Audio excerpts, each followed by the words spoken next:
coverage. More experience. More stats. And that's final. ET Final Score is brought to you by Ashley Furniture.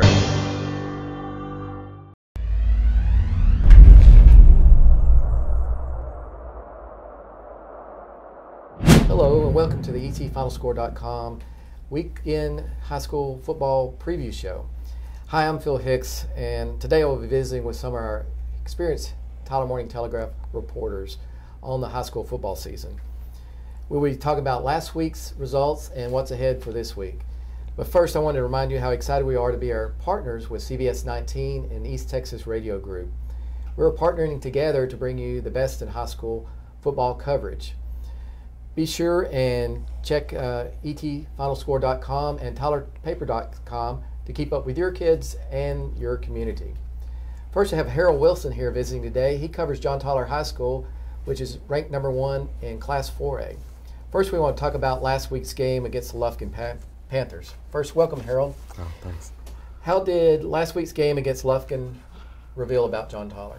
Well, it revealed a couple of key things. You know, going back to last year's season opener, which John Tyler lost by 3 points to Lufkin. They wore down in that game, and, you know, the depth, you know, kind of reared its head. You know, it raised doubts about, you know, could they beat a physical team, and could they hold up for 4 quarters, and also could they start out fast. All throughout last year, it seemed like they were playing catch-up, but last week you saw John Tyler hold up all 4 quarters.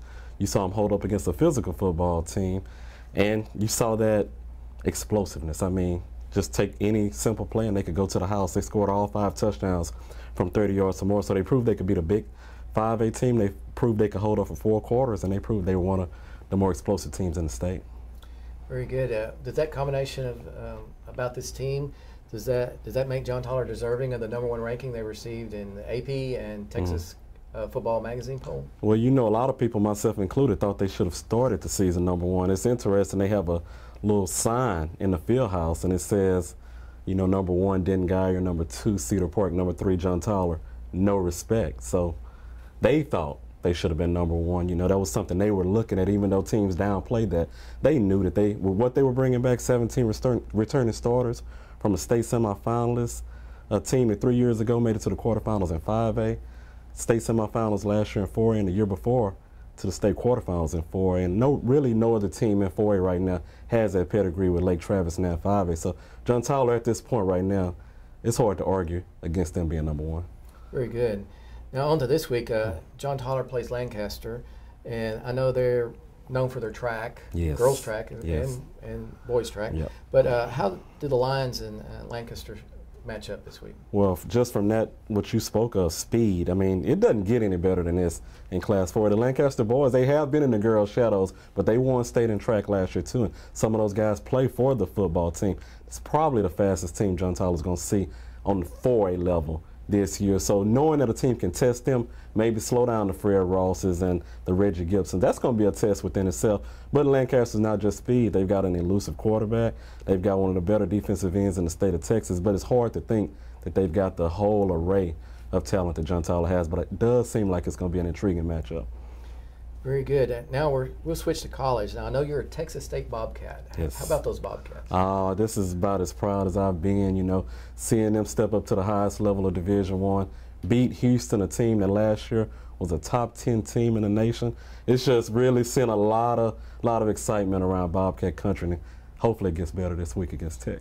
Yeah, how about Tech this week? I know maybe you and Chris Perry, one of our other writers, had a little bet going on about this. Yeah, I think whichever one of our schools loses, we're going to have to wear the other school's shirt, polo shirt, to this very show next week. So I don't want to wear a Texas Tech shirt next week, so hopefully the Bobcats can keep this going. It's going to be a tall task going up against another big-time Division I school. First home game in the renovated Bobcat Stadium. Hopefully they can keep it going. Very good. Thanks for visiting with us, Harold. All right, thanks. Now we're going to visit with Chris Perry. He is the beat writer for Robbie Lee High School. Okay, welcome, Chris. Glad you're here to visit with us today. Now, last week, Robbie Lee played a very exciting game against Sulphur Springs, but they came up short. The defense came and gave up a lot of passing yards last week. What did they have to do to shore that up? Well, I was talking to Coach Piskey today, and Coach Piskey they have stressed tackling. They missed 30-plus tackles last week, which means they were in the right position. They just didn't make the play. And, of course, there's a reason for that. I mean, they had 5 guys that were playing linebacker for the first time ever. A lot of guys have come over from offense. Some guys have just changed positions. So it's going to be a learning process throughout the season. And it doesn't get any easier when you have the Lufkin Panthers now next, and they're probably still not very happy after getting beat by JT last week. That's true. Now, we know Sulphur Springs is a good 4A team, and they got an outstanding offense, but now the Red Raiders are going to Lufkin. And how about that atmosphere? They're going to be dedicating John Outlaw Field, as I understand. That's going into a tough environment before the dedication of that field. Yeah, it's tough anyway. I mean, it's always tough to go to Lufkin. It's you know as well as I do. The visiting fans barely have anywhere to sit. They give you a strip down the middle where they have both sides of their crowd. It is all purple as far as the eye can see. The team is razzed as they come in the field, on the field, and off the field. Now let's add in the fact that they're dedicating their field to their late legendary head coach. So that the Lufkin Panthers are going to just be amped up. They're going to be wanting to show their fans, their town, and their new coaching staff that last week was not how things are going to be, and let's get back to what they usually do, which is win at home. They haven't lost a game at home in almost 2 or 3 years, and that's what Robert E. Lee has to face this year. Not only that, but you've got a new coaching staff in Lee, and they're trying to get things going. And it's going to be a very big test for the Red Raiders. Now, very positive last week was the running game of Lee. I thought they were very impressive, the offensive line and the running back. Tell us about the running game. They did fantastic. LaQuintus Wallace with 20 carries from over 140 yards. Marcus White contributed. And I thought they passed the ball well too, off the running game, off play action. And Riley Poster did a great job of finding guys in the middle of the field, beating zone coverages when they have it, taking what they gave them, and then also making plays on 3rd and long. And that's the kind of thing they're going to have to do again, because Lufkin is going to challenge that offense to try to produce for another week. Very good. Now we're going to talk a little about the college game. You're a Texas Tech Red Raider, and Harold Wilson is a Texas State Bobcat. Now they play this week in San Marcos. What are your thoughts on this game? I think Harold's going to look great in red, white, and black, personally. I think he's going to look fantastic next week wearing a Texas Tech shirt. Now, Texas State surprised a lot of people by beating Houston. And I think that only makes it that much more difficult for them to beat Tech because now Tech's really not going to overlook them. They weren't going to overlook them anyway based on how difficult their season was last year. But I think Tech is going to come to Texas State looking to try to go 2-0. I'm looking forward to a very spirited ball game, and hopefully the Red Raiders come out on top. Very good, Chris. Thanks for visiting with us today. Now next we'll have Shane Stark, who covers the East Texas area. Hey Shane, welcome to the ETFinalScore.com high school preview show, and we're going to ask you a little question about the East Texas area. I know the big game is Lake Tyler rivals Chapel Hill and White House play at Rose Stadium. What are your thoughts on this game? Well, I'm really excited about it. I know a lot of people are excited about it based on last year's game. The amount of offense those two teams generated at Rose Stadium is probably one of the best games of the year. A lot of people do consider it the best game of the year. I think tomorrow night's going to be kind of an interesting game because we got Chapel Hill coming off its first loss in over a year, and then White House coming off a big win that they scored over Hallsville. So what I'm looking forward to seeing is how Chapel Hill bounces back with all its new players. Second game, under the Friday night lights. Apparently had a lot of mistakes last week, and that cost them some points. Then White House, I'm also looking to see how their defense, if it shows up again like it did against Hallsville, and also whether if it's Patrick Mahomes with a hot hand again tomorrow night like he had last week, or if Ryan Cheatham gets in there and plays a little quarterback as well, throws for a lot of yards. So should be a really interesting game. Speaking of Patrick Mahomes, I covered his father back in high school, and I know he's a good athlete. And District 16 4A had some great quarterback debuts last week. Jashad Johnson of Lindale, Carter McCowan of Jacksonville, and of course Patrick. So what are your thoughts on that great QB crop? Shows that there's a lot of interesting things to be to unfold this year, because Mahomes threw for 250 yards. McCown, depends on what stats you read, he threw for 350 or 370, and then Johnson rushed for 150 yards. So those three quarterbacks, and then complement with Greg Ward at John Tyler, not to leave any other quarterbacks out. I think this district has a really good chance to have good quarterback play this year, kind of like a Big 12 kind of district, I guess. It does sound like so fans would see a good game no matter where they go with these guys. Yeah.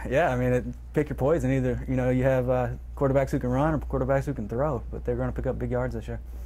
Entertaining East Texas games. What else do you see on the schedule this week for East Texas? Well, I know a game that really jumps out to me, and I know I've been high on these guys, since the season is Palestine. They play against Jacksonville this week, which obviously Jacksonville showed that they're a force to be reckoned with after upsetting then Class 3 third-ranked Carthage. Palestine, which is a team that a lot of people are thinking big things of for this year.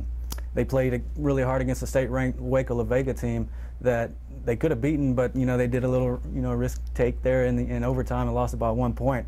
I'd like to see where these two teams are at, and we'll find out tomorrow night. All right, Shane, thanks for visiting with us today. And next up, we're going to have Travis Yosting, who covers the private schools and TAPS teams in the area. Hello, Travis. How are you today? Great. Okay. Thanks for visiting with us.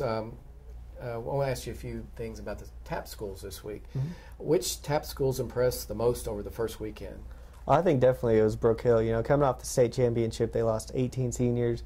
They were moving up to a new district. There are kind of some questions, how are they going to perform? But they went out and they really shut down a talented Frankston team, 34-0, and it was definitely the most impressive performance.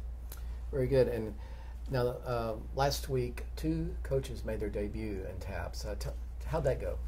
Well, Kobe Gibson at Gorman, he looked pretty good. The Crusaders came out, got a very nice victory, 34-7 over Beckville.